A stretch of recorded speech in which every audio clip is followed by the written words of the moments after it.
And welcome to today's Elemental webinar on water saving and why we should love every drop. Today we have a brilliant panel here who are going to tell us all about what we need to do to save water in a variety of different buildings. So we have Caroline Donnelly, who is the community education person at Anglian Water, Joanne Barnes, Wholesale Technical Account Manager, Richard Park, also community education, Philip Stevens, Demand Strategy Manager, and Abby Wicks, Customer Engagement Manager. Welcome to all of you. Do you want to should we just go around all of you and just say sort of a sentence about what it actually is that you do and what that means for this webinar? Should we start with you, Caroline? Okay, hello, good afternoon, and thank you for joining us. Yes, I'm Caroline. I am 50% of the education team with Richard, and we work with mainly with our customers of the future. So thank you. Jo, I'm going anti-clockwise, but we're probably all in a different order for everyone. Yeah, hello, Jo Barnes. I'm Wholesale Technical Account Manager, so I work with our wholesale team and work with our retailers as an interface between our retailer customers and the rest of our business. Thanks very much. Richard? Yeah, the other part of the education team, working with Caroline on saving water with our future customers in schools. Thanks. Philip? Hi, I'm Philip Stevens. I work in the water resource strategy team as the demand strategy manager, basically looking at all things for future demand and things that go into our water resource management plan, which we'll describe in a moment. And Abby? Hello everyone, I'm Abby, Customer Engagement Manager. I work in the Customer Engagement and Behaviour Change team, work in the community to share important water saving messages with domestic customers. Lovely, thank you very much everyone. So we've got some slides to go through today and then there'll be some time for questions at the end. So if you have a question for the panel, if you can wait till the end, that would be brilliant. If you add it to the ask a question box, which is the little box with a question mark on, and yeah, we'll get to as many as we can at the end. So without further ado, hopefully you can all see that. Right. Do you want to take it away, whoever's going to talk through the agenda? So, hello, yes, I'll start. So we're going to start with Philip in a moment, who's going to talk you through why we need to save water. Then we'll work our way through the behaviour change into the education and hopefully some top tips as well. But just a real brief overview, because I don't want to spend too much time. So if you wouldn't mind just sliding on. What do we do at Anglian Water? Well, we work within geographically the largest region in the UK for water. If you wouldn't mind just sliding on there for me, please, Lucy. Our region goes all the way from Grimsby right down the Lincolnshire, Norfolk, Suffolk, Essex coastline, right over towards Milton Keynes, which is on the edge of our region. So whilst we are going to talk primarily about a lot of our region, obviously what we're saying does apply across the whole of the UK, although some of the water companies do have slightly different probably focuses to we do, but you know that they are there, and I'm sure Philip will be able to pick those up. So our demand for water in our region is growing. We do have a plan, and in that I'm going to take you straight over to Philip to talk to you about where we're going from here. So Philip. Next slide, please, then, please. Is it coming, Lucy? So yes, so set the scene. We've got the next slide, yes? It won't actually move to the next one, which is really helpful. Oh, there you go.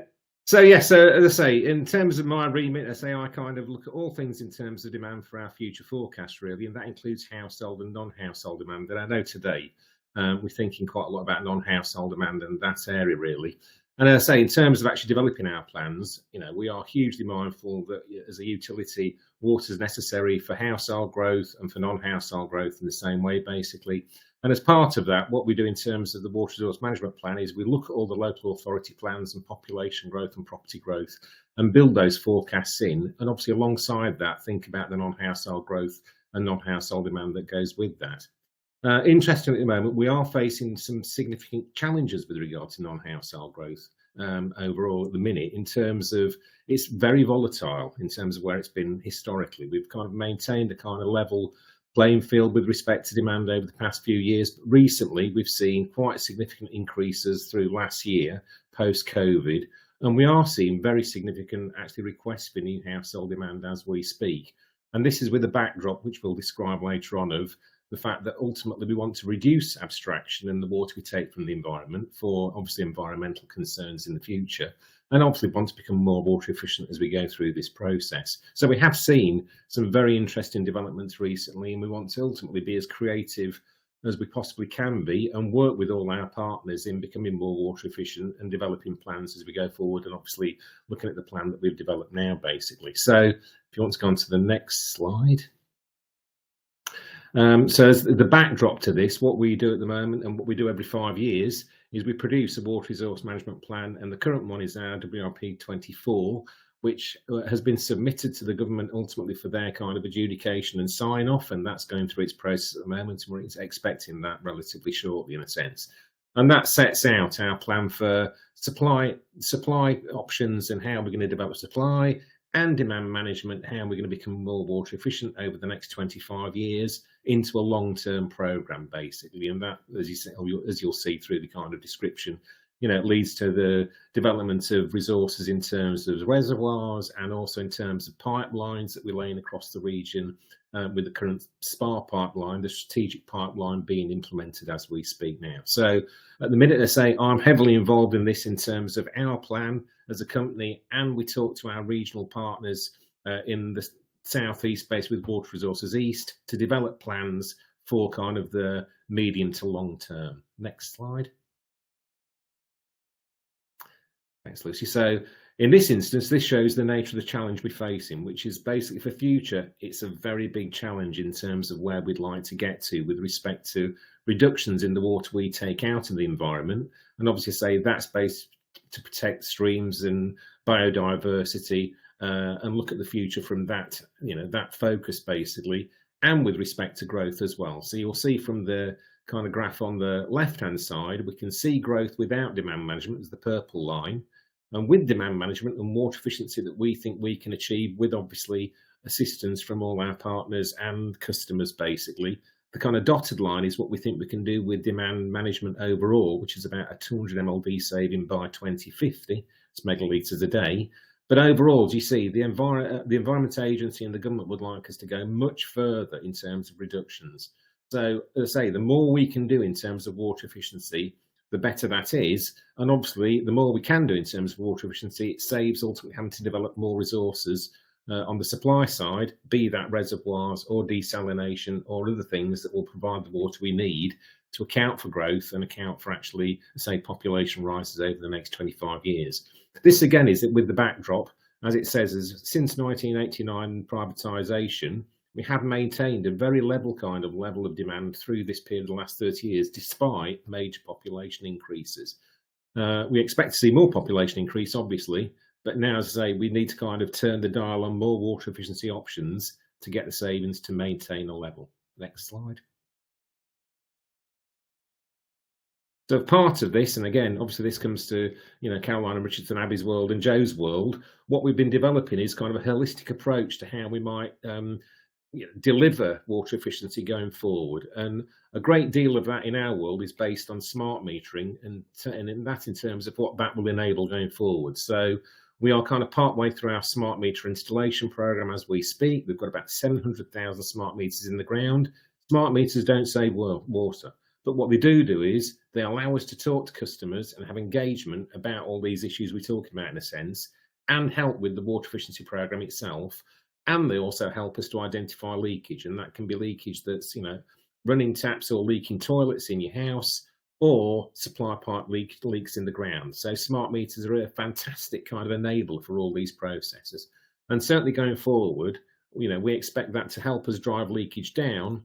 We expect that ultimately to be in tandem with probably compulsory metering as well as we approach the future. And that's on the back of the fact that currently we actually have about 80% of our customers, more than 80% in fact, are billed on what they use. And we want to raise that to kind of like the maximum level.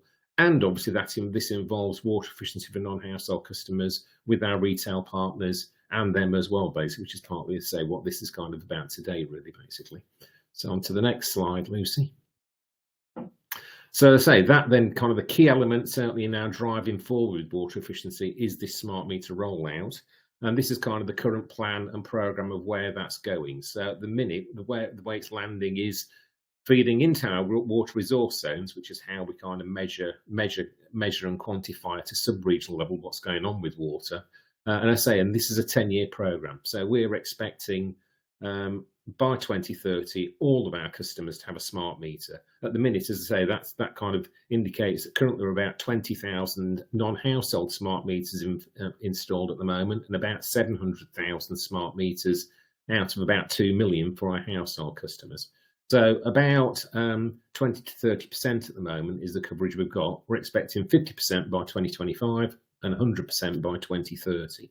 So I say that's it's a very ambitious program. It's going well at the moment. That's enabling lots of other things that we want to do at the minute. So next slide, Lucy. Thank you. Oh, interesting. We've got a graph that's not showing as a graph. That's so interesting. So I didn't spot that one, but that is interesting. For some reason, that's actually not showing the graphic as it should do.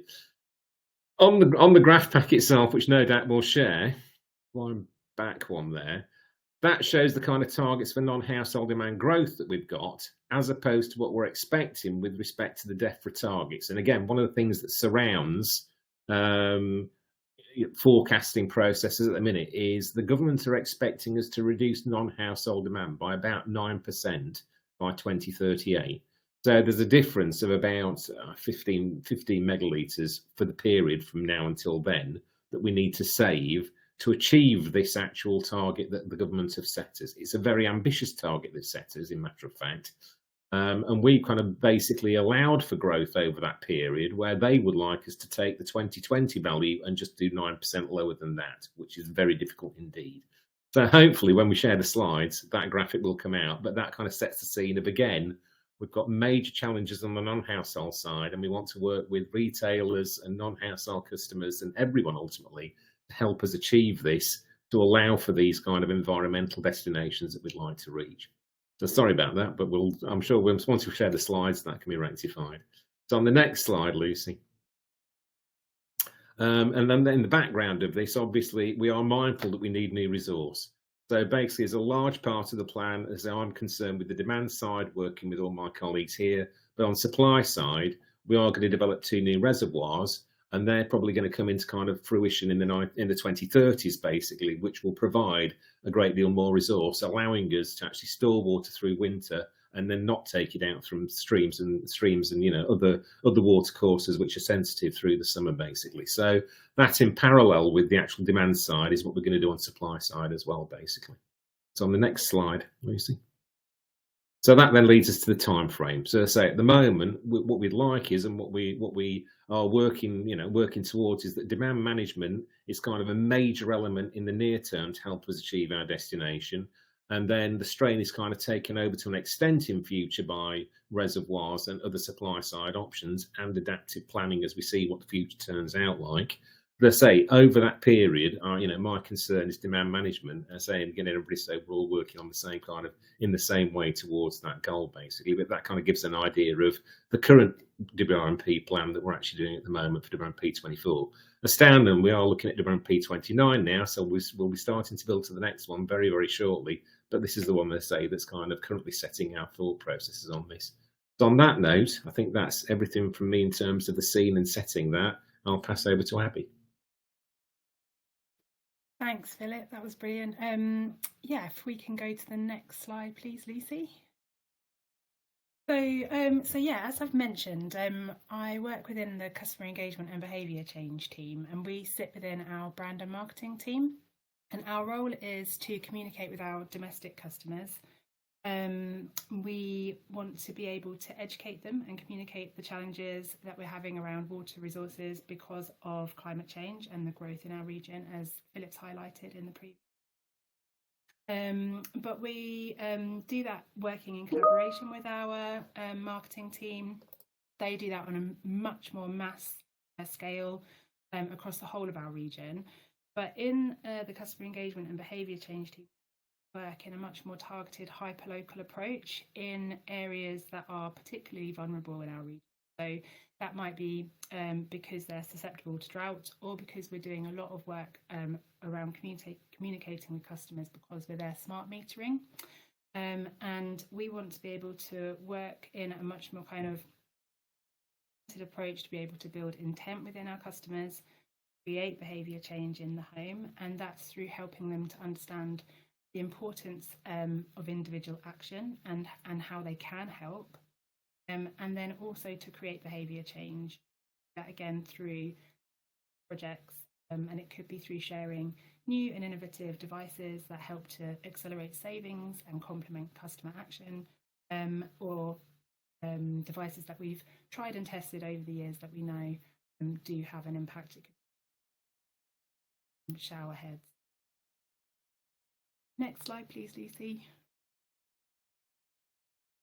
So we have in two approaches. We work internally with our operational teams in metering, so we a really nice link with them in terms of making sure they're appropriate communications when they're working on the ground and upgrading meters, or even when they're working on meters. They deliver our Drop 20 programme, and that's within the community, within customers, around what they can do to save water and share devices. And then we have another side of what we do in the community, which is my role, which is much more around working in partnership with organisations, like community organisations on the ground, that help us reach customers that might not otherwise hear our messaging. And we do that in quite a targeted way. So we work with groups that support families or people that are interested in gardening. So we try to make sure our messaging is targeted and appropriate for the audience. And we're trying to create an environment for our customer that's fun and interactive and interesting. So they'll come along, for example, to a workshop that's been put on for families for their children. They'll learn something. They'll learn something about the water cycle, about where their water comes from, and we'll share information about some of the challenges we might be facing. And then they'll get to take away with them some water efficiency kits and information, again, hyperlocal information. As you can see, there's like a picture on there. It's our Newsflash, which is a local newspaper, all about their community, what's happening on the ground for them. So we're trying to make it as relevant to people within their local environment as we possibly can, so that we're communicating the right messages to them. We can hopefully encourage them to make behaviour changes. Next slide, please, Lucy. We've also been working quite closely over the last couple of years with our non-household team, with Jo and the team, to explore how we can work with businesses to then reach customers as well. So we've got some absolutely beautiful locations in our region. So Norfolk in particular is one that people flock to in the summer months. And we've developed up a staycation programme, which was simply in the beginning just looking at, again, messaging, so posters, prompts for people, you know, thank you for turning off the tap, thank you for taking a shorter shower, aimed at camping and caravan sites initially. And we worked with the non-household team to promote this through a pitch pack to the retailers, and then the retailers would share on our behalf with businesses, and then gave us permission to also share wider through our networks. So we've worked in partnership with Visit East of England and Visit Norfolk last year to promote further afield than camping and caravan sites, and we also had some devices that we were able to provide organisations as well. And the idea is that we're encouraging people, and again raising awareness of the problems in the area. Norfolk in particular is quite challenging for us, so we focused heavily on Norfolk last year. And the idea is to share those communications directly with the customer, but through the business, and to help again raise awareness of the importance of why we need to save water in that area. I think that's it for me, and I'm sharing on with the education team now. Thank you. So thank you for that, Abby. So where does community education fit into all of this? Well, the first thing to remember is that it is community education. So whilst primarily we work with our customers, the future, within the schools and students, we always say that we will talk to anybody. So if you stand still long enough, we will start to talk to you and we'll start to get you to do an activity. So we're very, we're very unexclusive in that respect. But generally, we are working with the schools, and they are quite unique in their way because we are working with what are essentially businesses, but we are speaking with those future customers. So we do cross that boundary in order to try and make sure that we get that messaging across. But it is quite unique in the way we work because it is an unusual sector. So what do we try to do with those schools? Well, again, it's really based on behaviour change. So we will work with the students going into the schools, and by ripple effect, that is going to mean we'll speak with the staff, we'll speak with the teachers, and children as influencers are great ones that going home speaking to their adults about what they've learnt in school, and therefore helping to bring all that messaging home and cross into those boundaries into the households as well, but also within their own communities and taking control of that. So when we'll go into the school, what we'll try to do is to engage the children to make sure that we are embedding our behaviour change and our messaging into the school. And it's really important, I think, with any business, whether it's trusts or whether it's councils, that it actually is everybody takes that on board and they take control and ownership. So when we'll go into the schools, we'll talk to the students, talk to the children about why we are doing what is important to us, why it's important to us to sustain water, why it's important for climate change, why the environment is important, why net zero is important, so they can understand what we're trying to achieve. Because once they can understand that, they can see what's the reason for it all. And then we'll talk to them about what we're doing to try and achieve our outcomes and how we're trying to do. And then we'll try and explain to them, actually, we can't do that on our own. By making small behaviour change steps, they can actually really make a big difference. So for them, it might be at school turning off their taps when they're in their toilets, making sure they haven't got any leaky loos, making sure that if they've got taps which are running for too long, they can speak to the site manager maybe to turn those down. And when they're at home, turning the tap off and they brush their teeth or having a short shower.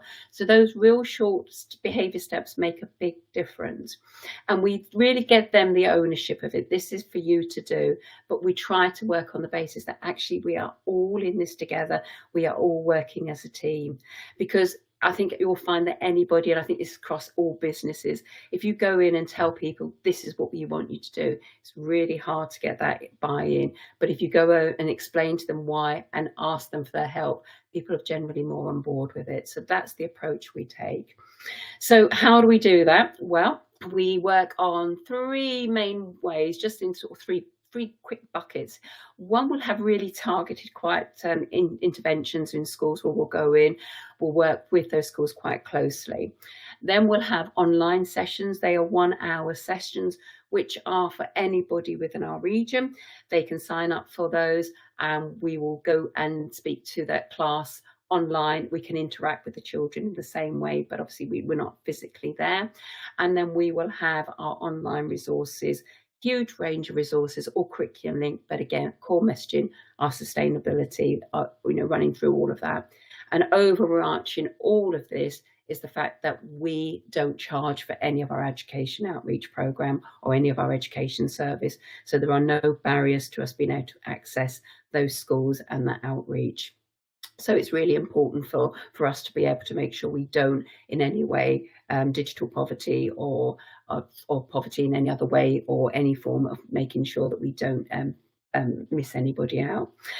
So from there, what do we get out of that? Well, Richard, I'm going to pass over to you to give you a little bit of an idea about some of our behaviour for change and what that actually looks like in terms of impact. If you go to the next slide as well, Lucy. One after that one. Cheers, thank you. So going back to what Philip said earlier on, we're looking to reduce non-wholesale consumption by over 9%, and that's our target. And also linked to, there's a question in the chat about the NHS and water consumption and things like that. I think what we found is starting with the basics is probably the easiest way to do these things. So going into schools, we run a water audit. So this is a case study from a primary school in Colchester, and they looked around the school and looked for where they use water to begin with. So once you know that and you can map that, then you can go about how you can actually reduce that water. So in this case, the pupils did the hard work.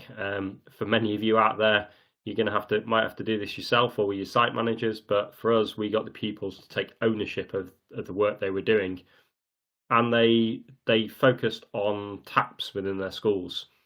And you'll see that I've just pulled a bit of a spreadsheet from the bottom of the pupils actually measuring the water from their taps, and these are push taps. And they vary everything from just under half a litre to one that stays on using over 20 litres of water every time it's pressed. And just do these simple changes, which don't cost any money. The site manager has managed to adjust the flows on them, make sure they're not sticking on. And you can see from the graph in the top right-hand corner that the consumption within the school has now dropped by over 1,000 litres a day just by making these simple changes. So that's over the 10% that we need. It's about 10% of what we're looking for. So that's our target. And the beauty with schools for us on sort of like demand management is there's not just one school. There are 5,000 schools in our region that we can replicate this across. And you're looking at businesses as well, particularly things like on the NHS side, you've got huge numbers of taps and toilets in there. We found through doing this is that actually it's those simple things can actually make those big changes. And this was something very simple, very quick, very effective, and that gets us on the road to reducing that demand. So it's something that we've looked to do, and we're now looking to replicate across all the rest of the schools in our region. And if you go on to the next slide, every other water company will have an education team or is looking at something different. So for those that are talking about, I've seen Crawley in the chat and things like that, Thames will have something similar that they're looking to reduce demand. So although we are just a regional water company, we are linked with the rest of the water companies across the region, and they're all trying to do something very, very similar. So I think it's over to Jo to look at the next part. Over to you, Jo. Thank you. So we thought it would be useful to give you a brief overview of the non-household retail market, because although it's since April 2017 when it came into place, it still can be slightly confusing. So we just thought we'd clarify this before we finish. So basically in April 2017, around 1.2 million businesses, charities and public sector organisations in England were able to choose their water and sewerage provider for the first time. And this was as a means to support retail competition. So this covers customer-facing services such as billing, payment collection, meter reading, and customer call handling. And basically, when a customer transfers retailer, the water coming out of the taps is still abstracted, stored, treated, distributed by the water wholesaler serving the customer's area as before the transfer. And similarly for the sewage wholesaler serving the area will still collect, treat and dispose of wastewater. So the main difference a business customer sees is that their bills will come from a new retailer, together with any added value services such as leakage, find and fix and water efficiency services. And that helped, that might have been what helped prompt the change of retailer in the first place. So as a wholesaler, we work closely with our retailers to understand how we can work together to reduce business water demand for all of the reasons that sort of had been outlined previously. And we're currently running a number of collaborative pilot projects with our retailers to inform how to prioritise and target water saving initiatives. Next slide, please. So you've heard about our smart metering programme, and we've now installed, as Philip said, around 20,000 AMI smart meters on business customer sites. And we're using that granular data that we collect through those meters to identify potential leaks and continuous flow. So the data is automatically analysed to establish any meters recording at least 1 litre per hour of flow continuously over a 6-day period. and a process has been developed to provide this information to our retailers and non-household customers. And if you do receive a letter informing you of this continuous flow, either from us as a wholesaler or from your retailer, we ask that you make the investigations to see if it's legitimate usage or in fact is a leak that could be repaired. And to give some idea of the potential savings, based on information from the smart meter data we have so far, we find that over a third of legitimate continuous flow that we're told about is due to continually flushing urinals. And there's potential savings in the order of, depending on how many are continuously flushing, but in the order of over a cube a day. So, 365 cubes a year, basically a standard size swimming pool that is purely through continuous urinal flushing. So next slide, please. So in terms of quick wins, doing the basics really, as Richard has just sort of alluded to in the work we do in schools, such as repairing urinals, leaky loos, turning off hoses when not in use, repairing dripping taps, checking for supply pipe leakage, checking for internal leakage, all massively help to save water and of course bills. And just to sort of say, there's a lot of information available, and we've got some links on the next slide, but these are sort of examples of information that's out there to help you help yourselves and your sites really with this sort of water saving. And just to kind of call out really, when working out payback periods, if you do look at starting to install retrofit devices, don't forget to include the cost of hot water and hot water wastage. And that's actually fairly straightforward to do. And there's a link to a leaflet that we have that describes how to do that. So finally, I think, and as also has been alluded to, understanding the why prompts action, more buy-in, and don't forget to share successes when those successes are made and savings are made to share with the rest of the business. So I think that's probably it from me. I think the next slide is probably the links, yeah, and I guess on to any questions.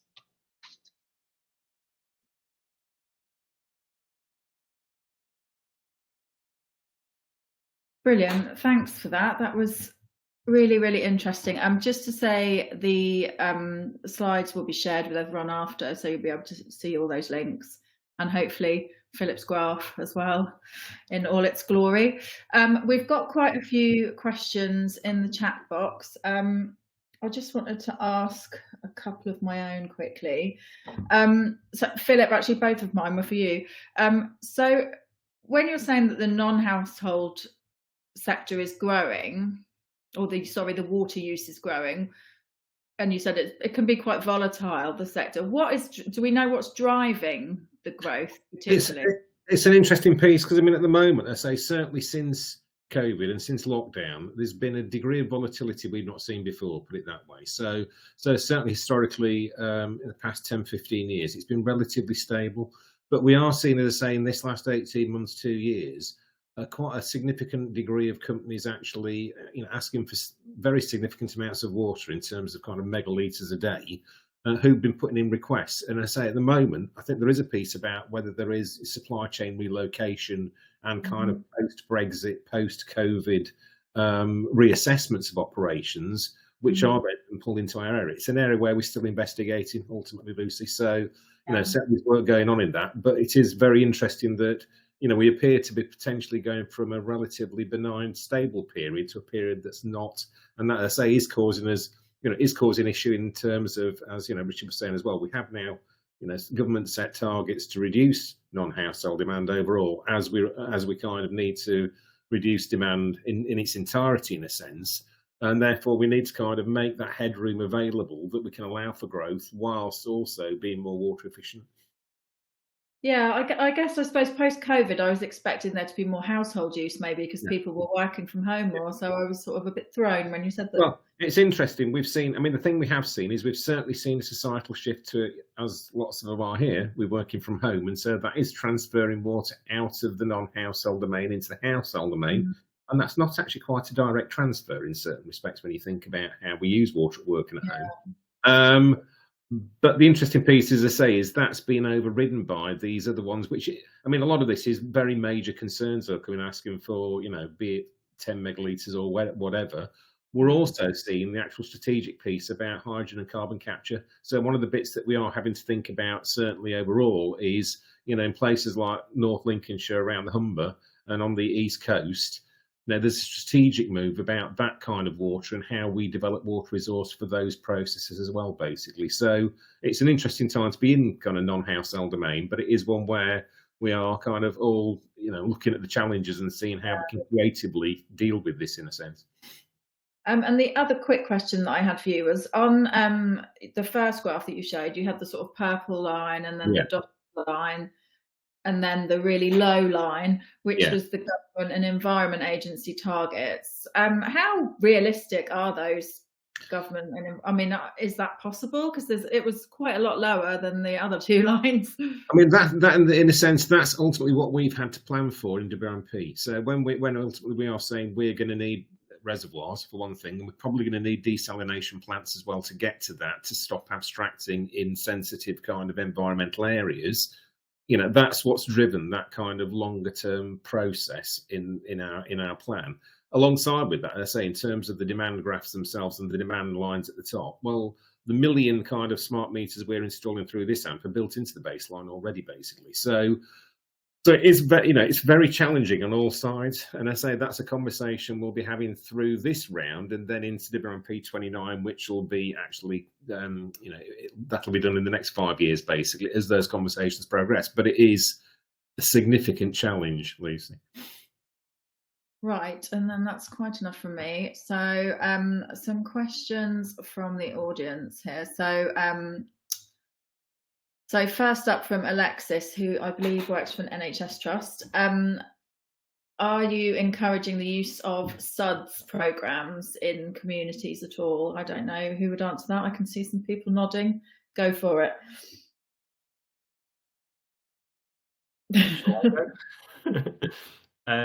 Yes, we are. I know a little bit about it anyway. So looking at retrofitting SUDS in places where we have problems with flooding, and then looking at how that reduces the flows then into our combined sewers. So it's normally in combined sewer areas that we're doing that. So yes, new build properties and things, working with, I think there's a question on there as well as with, I think it was councils, but I know we've worked with new build estates and things on their water saving. Abby might be able to tell you a little bit more, but also with SUDS on that as well. And then, yeah, looking at putting SUDS, retrofitting SUDS in schools and in those local communities. And there's actually some Department for Education funding as well with that. So we're working with them to put that funding into put SUDS in schools as well. So yeah, we are doing that. Excellent, thank you. I think you were referring to John's question about water neutrality with new development. And whether there are any councils in the Anglian Water catchment area that are introducing this. If so, how are you working with them to develop a coordinated strategy? I know that there's a lot of work happening with developers at the moment, and there's a pilot project looking at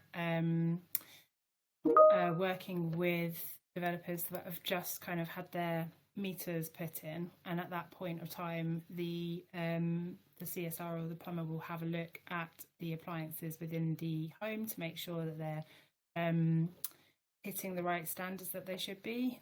This is a pilot project, so this is literally only just started now that I'm aware of. And then we've got a regional engagement team as well that's linking in with connecting with our local authorities. I'm not sure on the link between local authorities and housing development at the moment, but that's something that we can definitely take back and look into. I was going to add to that as well, Abby. I mean, in real terms, I know the spatial growth team are working on this and working on water neutrality as we speak. So I don't know if Sam's off the top of my head I can find out, but I don't know exactly where they're liaising with the council at the moment. Although I think one of those is Cambridgeshire and that area around that area in terms of where we've got significant growth issues in terms of how that pans out into our. I mean, I know Cambridge is slightly separate, but into our domain as well, basically. But certainly the spatial growth team are talking actively about water neutrality, and that also feeds into Water Resources East, of which we're kind of like a key part, and their discussions again about how that might be implemented with councils in this area. So we can certainly feed more information about what's going on in that domain, and it is of interest again, given the fact that, let's say, in terms of the WRMP clarification, yes, we do look at all the local authority plans for houses and population and build those into our future forecasts, but those are on expectations of per capita consumption and overall declines in that as we become more efficient overall.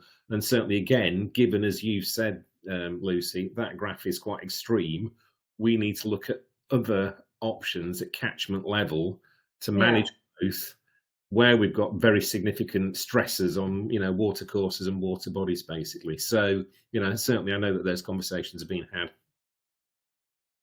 And we can feed information out about that, basically. Sorry, Lucy. I was just going to say, Andrew's added a sort of additional part to that question. What's the rationale behind he's called it aggressive reduction target, or in other words, what outcomes will we not be able to achieve by following the 9% instead of the more sort of aggressive target? Well, at the moment, I suppose, in terms of the DEFRA target, which handily that graph would have shown, what we have done, and I suppose just to clarify on this one, is DEFRA have put out a target of an absolute 9% reduction from our 2020 baseline. So it's an arbitrary baseline with a 9% reduction by 2038.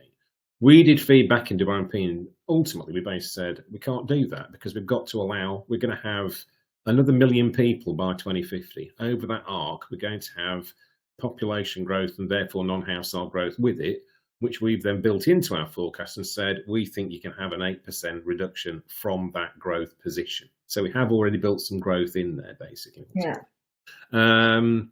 So we're trying to actually mitigate that to an extent in terms of its extremeness by saying, hold, you've got to allow us growth that aligns with household growth as well, basically.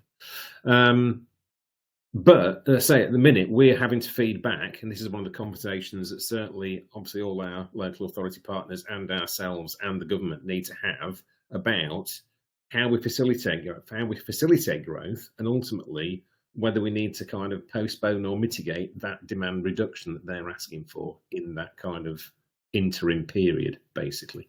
So I think those are conversations that we're very happy to be part of. But they're also a wider conversation about, is it growth or is it the demand reduction that the actual EA, DEFRA, Ofwat, out of the regulatory bodies see as the absolute priority at the moment. So those conversations are being had, basically, and need to be had, basically. Thank you. So I always think with the questions, I try and keep like similar ones together, but then I fail and just go all over the place with the topics.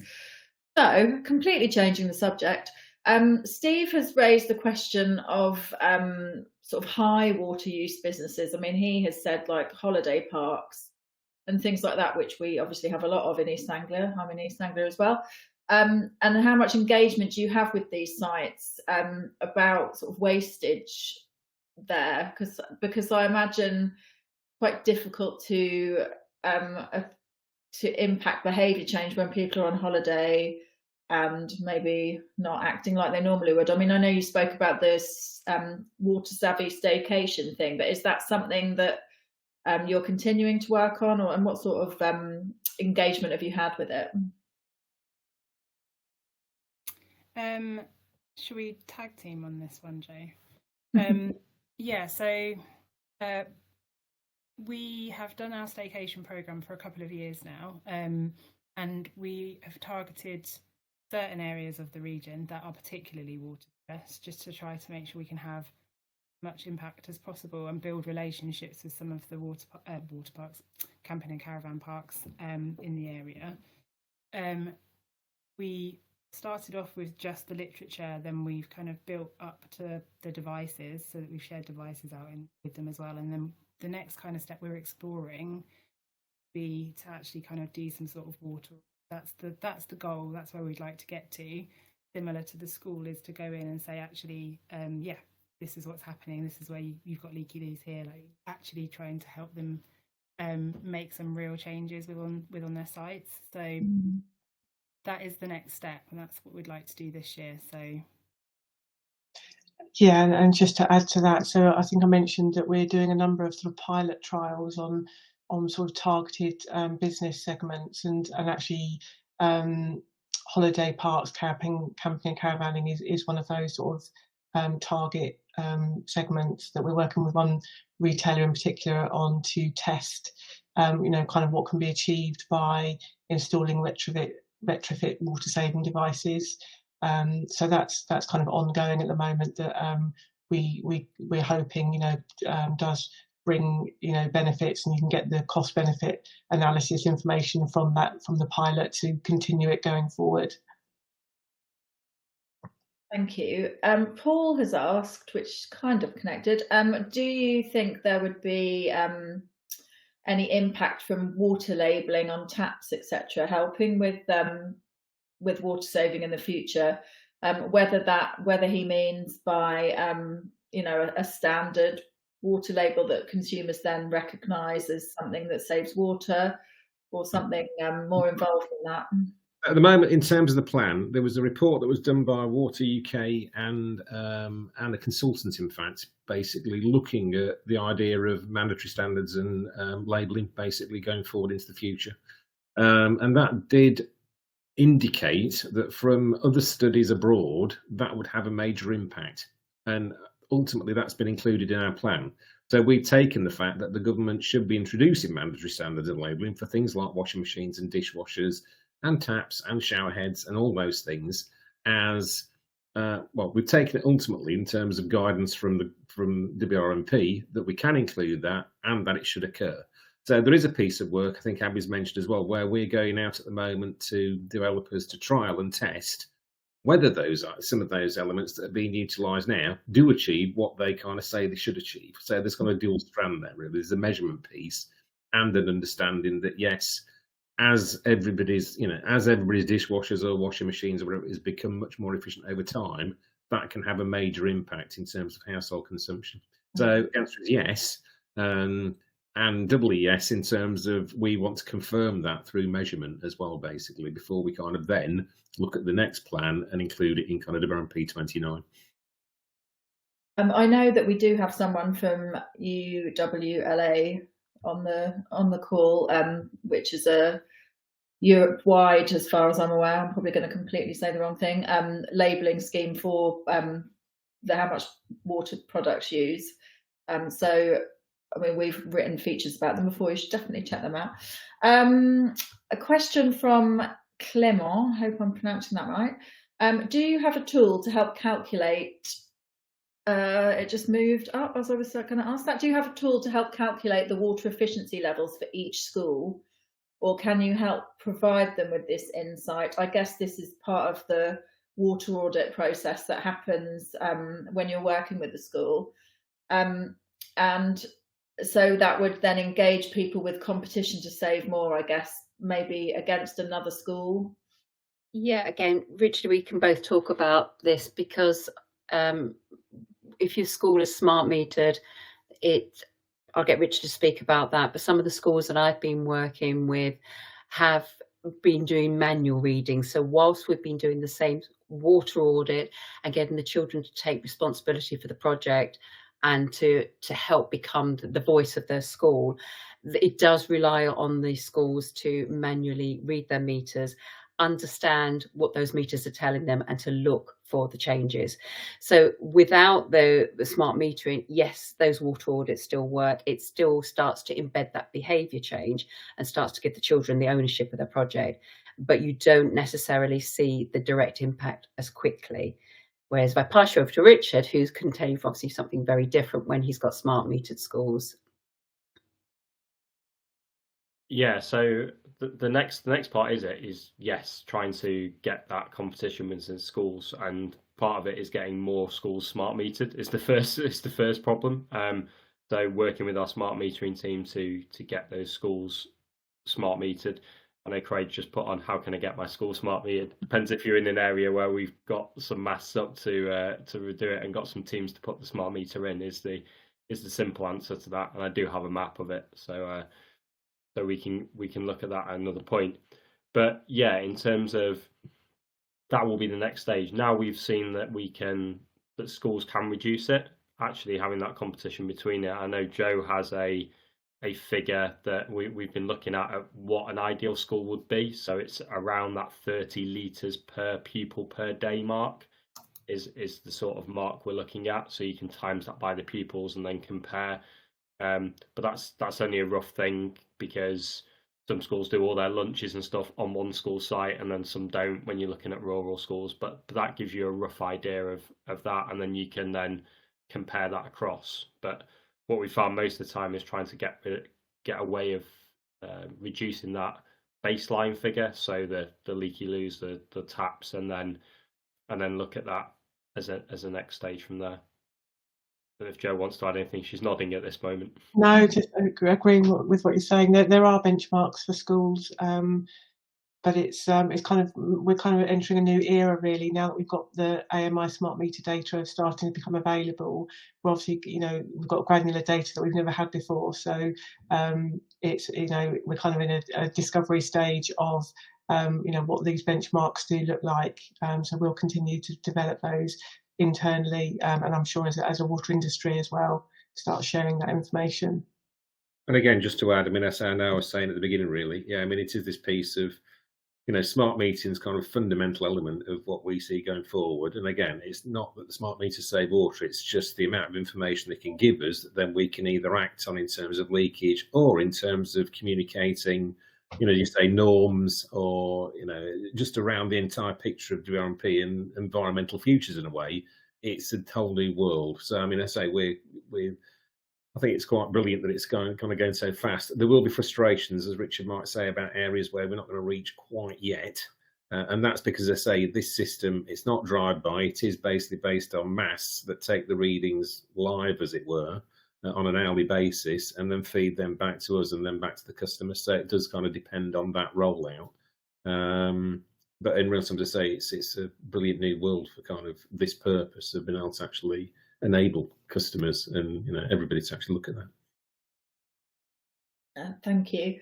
How long have we got left? Right. A question from Alexis about innovation, which I think is really interesting angle to go down, and in terms of sort of innovative products and things that can save water, or even just sort of innovative approaches to new development and things like that. Is that something that you're focused on? And I know you were talking about the sort of kits and things that you give out, but are you sort of looking more widely at what taps people should be using, what showers people should be using, what or in non-household things, what kit they can use really to save water, and where the sort of innovation lies?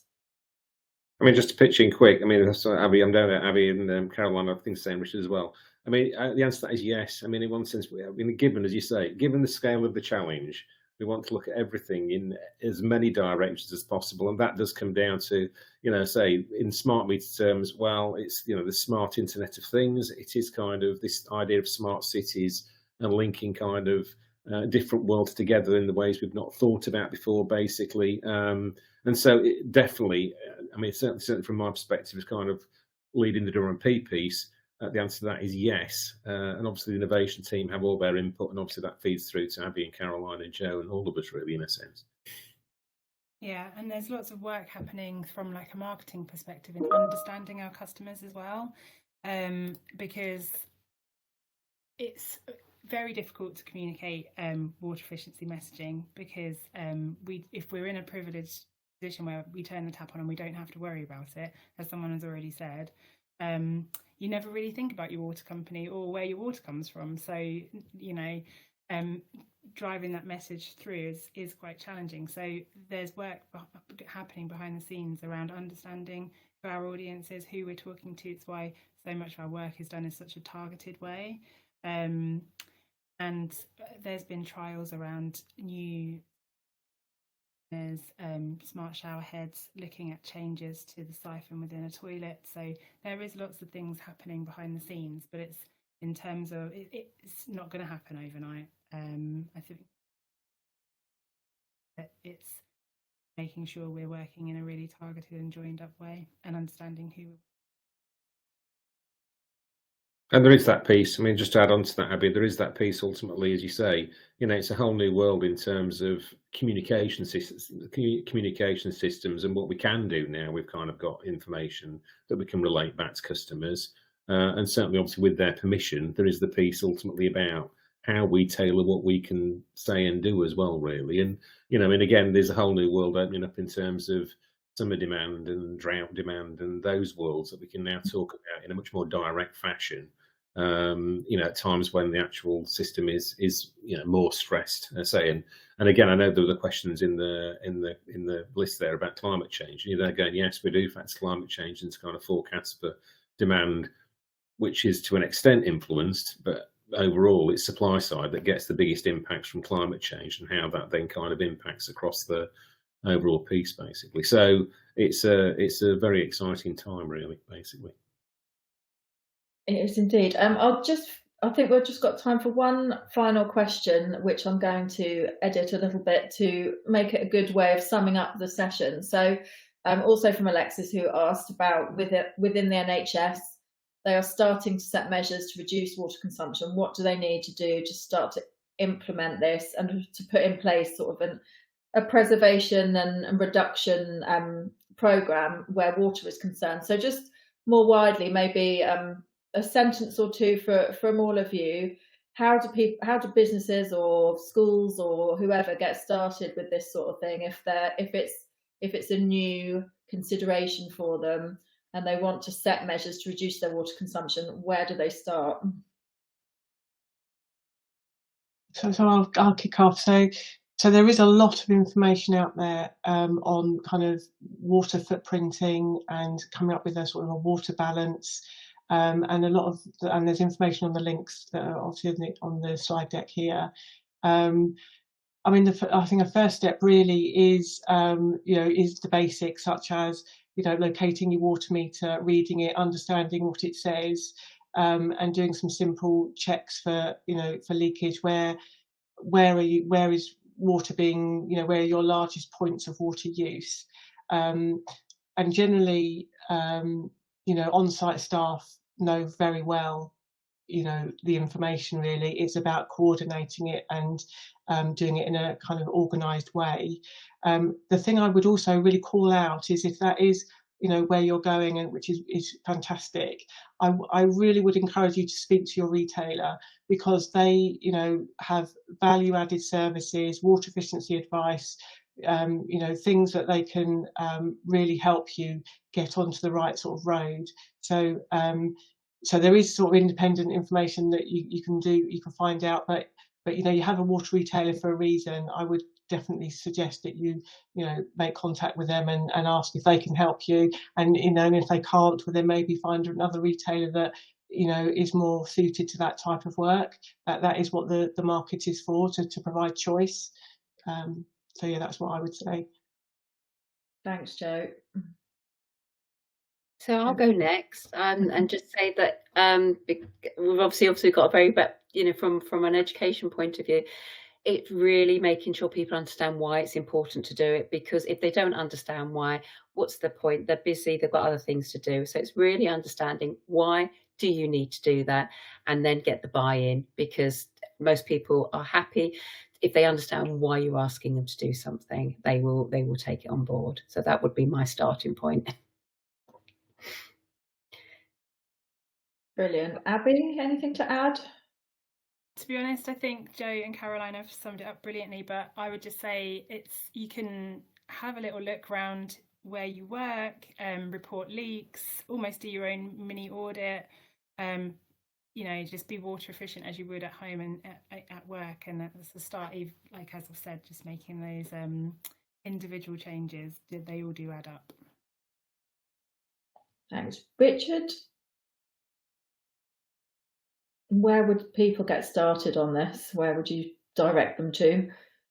Like Jo said, contact your retailer, and for me, smart meters are game changers in this, because you can then see it live, and you can see the differences live, and that the graphs and the savings are much more powerful when people can see them, and you know, the little things have instant impacts that way.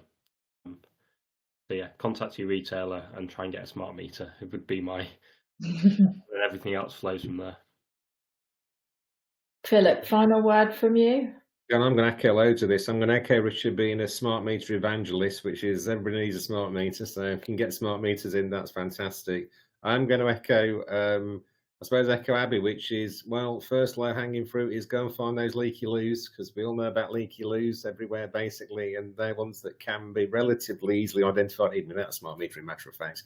But always low hanging fruit on that side. And then thirdly, I must admit, to kind of echo Caroline, yeah, messaging really is the thing. Is if you're going to kind of, you know, go proceed in a sense, it is that piece of people do need to know why. And so again, I suppose I can do a sales pitch there, which is the BRMPs have got all this little information about why we're doing this.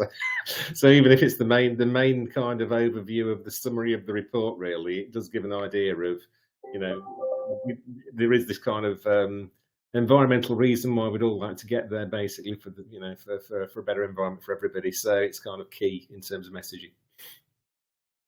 Brilliant. Thank you very much. Thanks, everyone. That was a brilliant session. Sorry if we didn't answer everyone's questions. Hopefully we answered most of them. Anyone that was on this call that wants to get the presentation, we can email it out to you, so that's not a problem.